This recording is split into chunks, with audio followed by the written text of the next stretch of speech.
En menos de 2 años en el poder, el presidente de la República ha impulsado dos consultas populares. La primera dirigida a la seguridad y justicia y la segunda apunta más allá. Tiene que ver con las reformas de las bases del Estado ecuatoriano. En el video pasado hablamos de la importancia de entender la Constitución para desarrollar nuestro criterio jurídico. Sin embargo, nos topamos ante serias intenciones de reforma constitucional que podrían cambiar el curso o el manejo del constitucionalismo ecuatoriano. ¿Cómo llegamos hasta una consulta popular? Todo empezó con un ambiente tenso, una asamblea dividida y una ciudadanía sedienta de resultados. Esto generó que el presidente de la República opte por llegar a estas reformas constitucionales a través de la ciudadanía, sin tener que pasar por el legislativo. En junio del 2025, el Ejecutivo envió 7 preguntas a la Corte Constitucional. 4 fueron aprobadas, 3 de referéndum y una para consulta popular. Las preguntas de referéndum se establecen para realizar pequeños cambios a la Constitución, como las enmiendas constitucionales, o para hacer reformas constitucionales, cambios más amplios a la Constitución. Las preguntas de la consulta popular, en cambio, no tienen que ver con reformas normativas, sino con temas amplios de interés nacional. Pueden ser temas sociales, políticos, administrativos, entre otros. Las 4 preguntas tienen que ver con la reducción de asambleístas, el financiamiento político, la presencia militar extranjera y la convocatoria constituyente. En este capítulo analizaremos una de las preguntas más complejas, la reducción de asambleístas.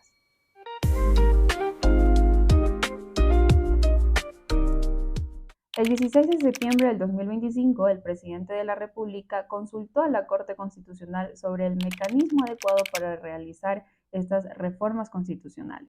Para realizar este planteamiento, el proponente establece 9 considerandos. El primero tiene que ver con la conformación actual de la Asamblea. El artículo 118 de la Constitución de la República establece que la Asamblea se conforma por 15 asambleístas nacionales, 2 asambleístas por cada provincia y un asambleísta más por cada 200.000 habitantes. En el segundo y tercer considerando, el presidente establece que esta conformación de la Asamblea Nacional podría vulnerar la igualdad de voto respecto a cada voto en cada provincia. Esto causa una distorsión en la representatividad en la Asamblea Nacional, dice el Ejecutivo. Por ejemplo, el voto de un ecuatoriano puede llegar a valer hasta 15.4 veces más en una provincia respecto a la otra. Esto ocurre a pesar de que la Constitución establece la igualdad de voto, es decir, que cada voto de cada ecuatoriano debería tener el mismo valor. Bajo esta norma, por ejemplo, en una provincia con 1 millón de habitantes habría 7 asambleístas, 2 de cajón y 5 por el excedente de habitantes, mientras que en una provincia con 130.000 habitantes habría solamente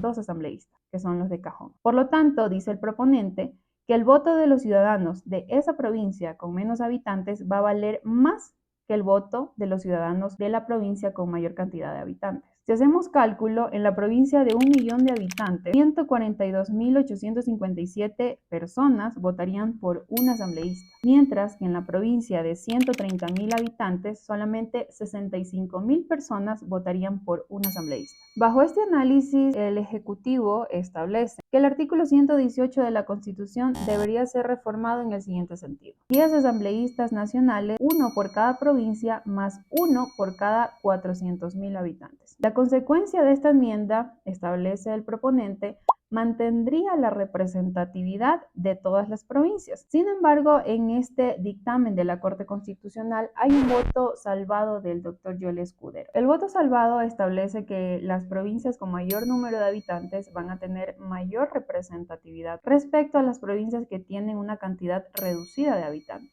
Por ejemplo, las provincias que superen los 400.000 habitantes o que tengan alrededor de 1 millón de habitantes van a tener más representantes respecto a las provincias que no llegan ni siquiera a los 200.000 habitantes, que solo se van a quedar con un representante, teniendo en cuenta que en esta provincia, a pesar de ser pequeña, pueden existir diferentes contextos culturales. En la provincia de Napo, por ejemplo, que no llega a los 200.000 habitantes, están las personas o los grupos sociales que se están modernizando, buscando mejoras a la infraestructura, y también están las comunidades indígenas. En este caso, Napo solamente tendría un asambleísta, que evidentemente representaría a un grupo social. Ese es el planteamiento del voto salvado. Pero tampoco podemos asegurar que si existen 2 asambleístas por provincia, todos los grupos sociales van a estar representados. Esto podría ser también una consideración subjetiva, mientras que la consideración que tomó en cuenta el Pleno de la Corte Constitucional se basó en realidades numéricas. Como pueden ver en la siguiente tabla, con la actual regulación respecto a la conformación de la Asamblea Nacional es mucho más diferenciada que la conformación que existiría si se regula como lo está proponiendo el presidente de la República. Pueden observar que las provincias que tienen mayor cantidad de habitantes evidentemente tienen más representantes.